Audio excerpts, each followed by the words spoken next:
अस्सलामु अलैकुम वरहमतुल्लाहि वबरकातुहू। अज़ीज़ तलबा, जमात नहुम मज़मून साइंस व टेक्नोलॉजी, हम लोग पढ़ रहे हैं एक topic useful and harmful microbes या फ़ायदेमंद और नुकसानदेह खुर्दबीनी जानदार। इसका एक वीडियो हम देख चुके हैं, दूसरा वीडियो लेकर मैं आपके सामने हाज़िर हूँ। पहले वीडियो में हमने लैक्टोबैसिलाई ये क्या होते हैं, इनकी स्लाइड किस तरह बनाई जाती है, ये काम किस तरह करते हैं, फिर दूध से मुख्तलिफ़ किस्म की चीज़ें किस तरह पैदा की जाती हैं, इस तरह की चीज़ें हमने पढ़ ली हुई हैं। उसका आखिरी एक छोटा सा हिस्सा पिछले वीडियो में रह गया था और वो था लैक्टोबैसिलाई के फ़ायदे। तो ये दूसरा वीडियो जिसमें हम लैक्टोबैसिलाई के इस्तेमाल और राइजोबियम नाम के दूसरे बैक्टीरिया पढ़ने वाले हैं, और सिर्फ तीसरा एक हिस्सा इसमें रह गया और वो है ख़मीर। इसके बाद के एक वीडियो में इंशाल्लाह मैं वो भी ख़त्म कर दूँगा।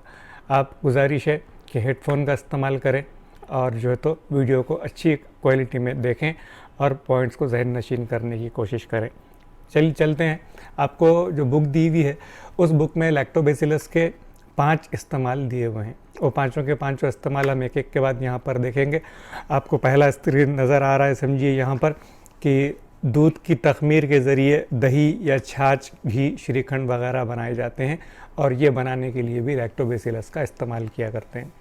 एक वर्ड यहाँ पर आया बच्चों, दूध की तख़मीर, या इंग्लिश में various milk products like yogurt, butter milk, yogurt मतलब दही, butter milk, ghee, shrikhand etcetera can be obtained by fermentation of milk. ये जो फर्मेंटेशन या तख़मीर, ये दोनों जो अल्फाज इस्तेमाल किए हुए हैं, हम दूध को किसी न किसी तरह से तख़मीर के लिए, फर्मेंटेशन के लिए रख छोड़ते हैं, चाहे दही बनाने के लिए रात भर रखा जाए या जो है तो छाछ बनाने के लिए रखा जाए या श्रीखंड बनाने के लिए रखा जाए। वो जो रखने के लिए बड़ा वक्फ़ा होता है, दरअसल में हम उस दौरान फर्मेंटेशन यानी तख़मीर करते हैं। और फर्मेंटेशन करते हैं मतलब हम उसमें अपने मनचाहे जो बैक्टीरिया हैं उन बैक्टीरिया को उगाने की, उनको बढ़ाने की कोशिश करते हैं।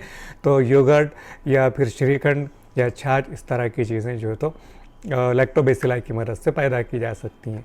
उसके बाद दूसरा इस्तेमाल आपको दिया हुआ है, बड़े पैमाने पर सीडार, सिरका, तरकारियों के अचार वगैरह बनाने भी इस्तेमाल किया जाता है। इंग्लिश में use for large scale production of cider. उसके बाद कोकोआ, पिकल्स वगैरह। तो जितने अचार होते हैं, साइडर या सिरका जिसे हम कहते हैं, ये हम चाइनीज़ फूड में बहुत ज़्यादा इस्तेमाल करते हैं। घरेलू इस्तेमाल पर लींबू का सिरका या लींबू का शरबत बनाकर इस्तेमाल किया जाता है। तो इन चीज़ों की तैयारी में भी हमको फर्मेंटेशन करना पड़ता है और उसमें जो है तो हम लैक्टोबैसिलस नाम के बैक्टीरिया इस्तेमाल करते हैं। ये इस तरह की 3 चीज़ें आपके स्क्रीन पर नज़र आ रही हैं। फिर उसके बाद नेक्स्ट चलते हैं हम लोग, तीसरा इस्तेमाल दिया हुआ लैक्टोबैसिलाई और दूसरे फ़ायदेमंद बैक्टीरिया निज़ाम के बिगाड़ को दुरुस्त करने में भी इस्तेमाल करते हैं। Lactobacilli are and some other useful microbes are use to treat abdominal discomfort. Abdominal हमारा पेट, डिस्कम्फर्ट मतलब बेचैनी। तो पेट में यानी हाज़मी निज़ाम में अगर बिगाड़ हो जाए तो बिगाड़ होने पर या लूज़ मोशंस लगते हैं, डायरिया लगता है, उल्टियाँ होती हैं, जिससे जिस्म के बॉडी फ्लूइड्स यानी जिस्म के जो लिक्विड्स होते हैं वो फ्लूइड्स कम हो जाते हैं। और फ्लूइड्स कम होने के बाद बहुत ज़्यादा अगर ये फ्लूइड्स कम हो जाएं तो हमारी किडनीज़ यानी हमारा जो गुर्दों का निज़ाम है वो मुतासर हो सकता है और ये हमारे लिए सेहत के लिए नुकसानदेह हो सकता है। बहुत ज़्यादा डिहाइड्रेशन अगर हो जाए तो हम मर भी सकते हैं। उससे बचाने के लिए डॉक्टर सारी दवाओं के साथ छोटे से पैकेट देते हैं। उन पैकेट में आपको विटामिन्स, मिनरल्स, बॉडी फ्लूइड के लिए ज़रूरी चीज़ें होती हैं, वो ज़रूरी चीज़ें, और उनके साथ लैक्टोबैसिलाई इस तरह का बैक्टीरिया का कल्चर आपको दिया जाता है ताकि वो जाके आपका जो गट फ्लोरा जिसे हम कहते हैं, पेट के अंदर पाए जाने वाले जो बैक्टीरिया होते हैं, उन हार्मफुल बैक्टीरिया को मारकर फ़ायदेमंद बैक्टीरिया को आपके जिस्म में बढ़ा सकें। इसके बाद आपको चौथा निज़ाम दिया हुआ, गाय भैंस को जो तख़मीरी ग़िज़ा दी जाती है वो भी लैक्टोबैसिलाई के ज़रिए ही तख़मीर शुदा होती है। या इंग्लिश में लिखा हुआ है, leaved fodder offer to domestic cattle like cow, buffalo is the fodder fermented with lactobacilli. हम ये इस तरह के आपको स्क्रीन पर मैंने 2 इमेजेस लेकर रखने की कोशिश की है। सादा चारा खिलाने के बजाय जो जानवर जिनसे हमको दूध हासिल करना होता है, दूध मतलब प्रोटीन, तो जिनसे हमको दूध हासिल करना होगा वो फॉडर को या उन चीज़ों को भी लैक्टोबैसिलस के साथ उसकी तख़मीर की जाती है और तख़मीर करने के बाद ये फर्मेंटेड फूड उनको दिया जाता है ताकि वो ज़्यादा दूध पैदा कर सके, so as to increase the production of the milk. तो ये चौथा यूज़ था लैक्टोबैसिलस का।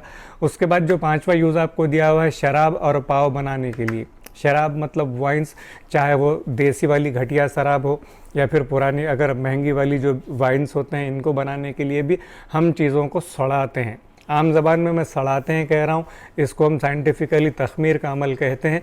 तो लैक्टोबैसिलाई फर्मेंटेशन प्रोसेस जो रहेगा, it is use to make wine and some types of bread. Breads की पूरी टाइप नहीं बल्कि कुछ टाइप में। आपको भी अच्छी तरह मालूम है कि हम भी जो ब्रेड हम खाते हैं, डबल रोटी हम खाते हैं, इन सारे बेकरी प्रोडक्ट्स में खमीर इस्तेमाल किया जाता है। वो भी माइक्रो ऑर्गेनिज़म, ईस्ट जिसे हम कहते हैं, वो भी माइक्रो ऑर्गेनिज़म का ही हिस्सा होता है। तो इस तरह के 5 इस्तेमाल थे। अब चलते हैं चैप्टर के दूसरे हिस्से की तरफ, और वो है राइजोबियम हम्बाश बैक्टीरिया। उर्दू में लिखा हुआ है और उसके इंग्लिश में लिखा हुआ राइजोबियम सिम्बायोटिक बैक्टीरिया।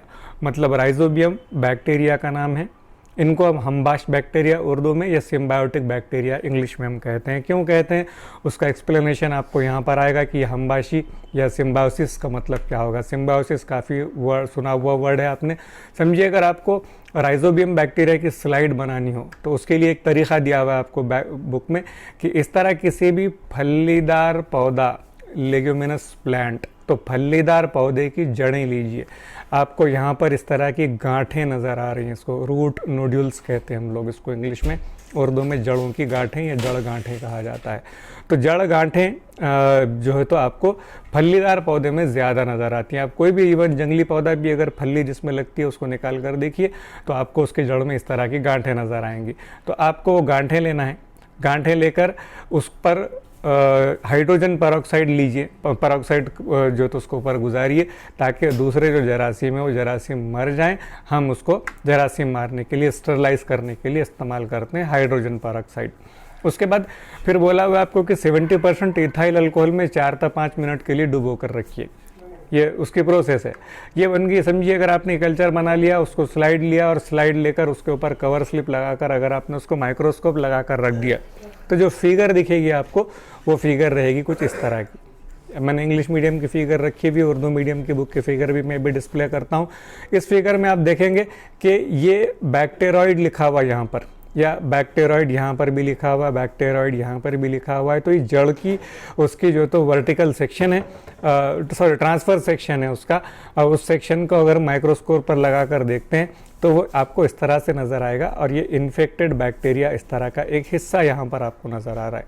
मतलब जड़ गांठों में बैक्टीरिया अपनी जगह बना देते हैं। ये बैक्टीरिया का इन्फेक्शन, बैक्टीरियाइड जड़ों का हिस्सा बन जाते हैं ये बैक्टीरिया।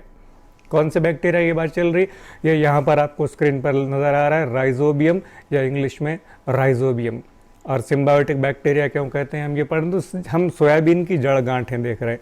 ये बैक्टीरिया अगर आप इनको माइक्रोस्कोप पर लगा कर देखें किसी ताकत पर तो आपको इस तरह से उनकी शक्ल नज़र आएगी, और जो तो हम इन बैक्टीरिया को पहचान सकते हैं। फलीदार पौधों में ही क्यों बैक्टीरिया वहाँ पर हमारे लिए फ़ायदेमंद है या नुकसानदेह, ये भी हमको देखना है।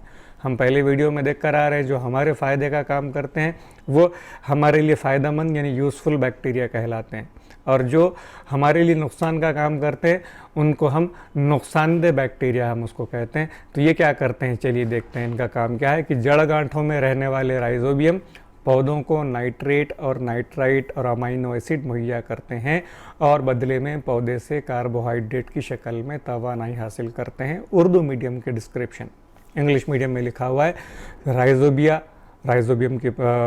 राइजोबियम का plural rhizobia supply nitrites and amino acids to plants and exchange energy in the form of carbohydrates from the plants. ये पॉइंट्स को आपको अच्छी तरह समझना है। मैं स्क्रीन पर ये डिस्प्ले देर तक रखूँगा।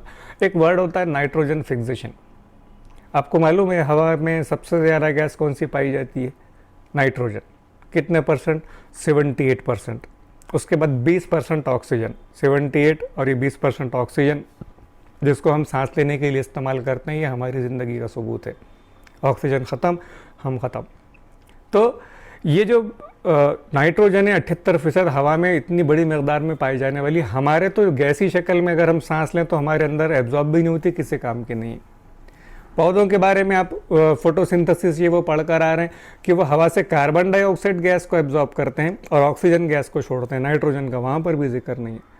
मगर ये नाइट्रोजन हमारी ग्रोथ, हमारी नशोनुमा के लिए, हमारे जिस्म की तरक्की के लिए और उसके बाद जो तो प्लांट्स के, एनिमल्स के दोनों के ग्रोथ के लिए ज़रूरी होती है। अब ग्रोथ के लिए ज़रूरी है, हवा में 78% है मगर उसको डायरेक्टली इस्तेमाल नहीं करते, तो कुदरत का निज़ाम है ये। खुद जो नाइट्रोजन फिक्सेशन के अलग अलग तरीक़े हैं उनमें से एक तरीक़ा ये है। क्या होगा कि ये जो जड़ गांठों के अंदर पाए जाने वाले राइजोबियम बैक्टीरिया होते हैं, इनमें अल्लाह ताला ने सलाहियत दी हुई है, they absorb nitrogen from the atmosphere and convert that nitrogen into nitrate and nitrites and add them into the soil. मैं क्या कह रहा हूँ, मतलब इसका कि कुदरत ने राइजोबियम बैक्टीरिया को यह सलाहियत दी हुई है कि वह हवा की नाइट्रोजन को एब्जॉर्ब करते हैं और एब्जॉर्ब को जज्ब करने के बाद उसको नाइट्रेट और नाइट्राइट में तब्दील करके मिट्टी में शामिल करते हैं। नाइट्रोजन पौधों के इस्तेमाल के काबिल नहीं होती, but nitrate and nitrites can be used by the plants which is present in the soil. अगर मिट्टी में नाइट्रेट नाइट्राइट अमीनो एसिड्स अगर शामिल हो जाते हैं तो हमारे पौधे उनको इस्तेमाल करते हैं, मतलब ये पौधों के लिए फ़ायदे का काम करते हैं। इनमें कुदरती सलाहियत है, इसलिए नाइट्रोजन फिक्सेशन या उर्दू में नाइट्रोजन का तायुन कहते हैं इसको। तो हवा की नाइट्रोजन को लेना और लेके मिट्टी में शामिल करना, बदले में पौधों से क्या करते हैं, ये पौधों से कार्बोहाइड्रेट की शक्ल में ग़िज़ा हासिल करके खुद ज़िंदा रहते हैं। अब ये पौधों की नशोनुमा में मदद कर रहे हैं, पौधों की मदद से खुद की नशोनुमा करते हैं। ये जो रिलेशन है एक जानदार का दूसरे जानदार के साथ कंडीशंस पर ज़िंदा रहना, that is called as symbiosis या सिम्बायोटिक जिसको हम कहते हैं।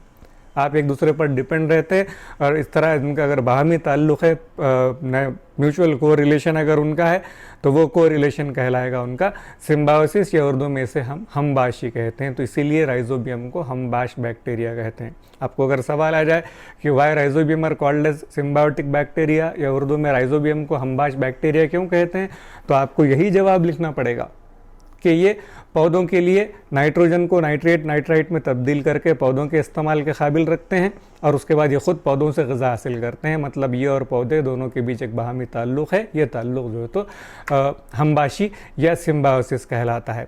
फिर उसके बाद दूसरा है एक पॉइंट, ये हवा की नाइट्रोजन से नाइट्रोजनी मुरक्कबात बनाते हैं मगर इसके लिए इन्हें फलीदार पौधों की ज़रूरत होती है।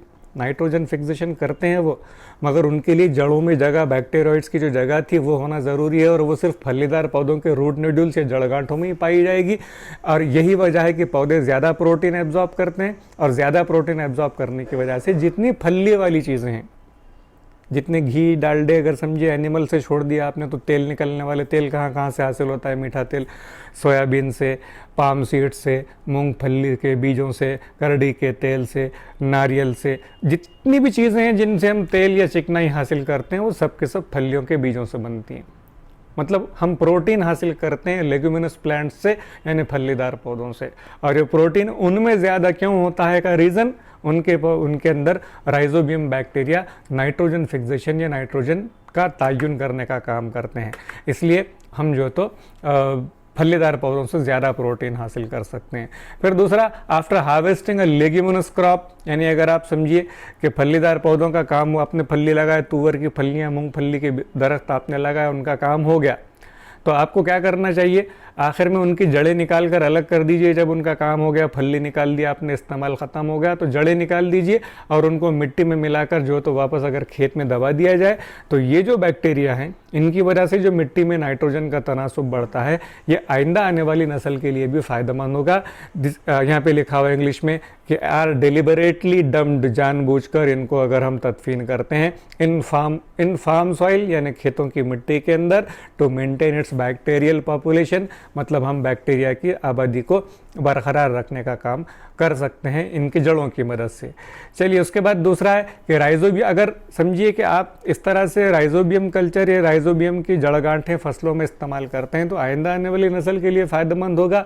दूसरा फ़ायदा क्या होगा, काश्तकार जब अगली नस्ल पैदा करना चाहेगा तो उसको ज़्यादा खाद की ज़रूरत नहीं पड़ेगी और उसको खर्च भी बहुत कम आएगा। तो ज़मीन की ज़रख़ेज़ी में इजाफा होगा, fertility of the soil will be increased, और उसके बाद एक्सपेंसेस ऑन द फर्टिलाइजर्स, यानी किसानों के लिए जो खादों के खर्च हैं, they will be release, they will be less, वो कम हो जाएंगे। और इस तरह से राइजोबियल का जो रोल होता है वो हमारे लिए अहम होता है। इसके बाद बचा हुआ एक है ईस्ट यानी खमीर। ये चीज़ें जो है तो इंशाल्लाह हम आगे के एक वीडियो में कंप्लीट करेंगे। तब तक के लिए आप अपना ध्यान रखिए, नोट्स बनाते रहिए, क्लास वर्क लाजमी तौर पर मुकम्मल कीजिए। अल्लाह हाफ़िज़।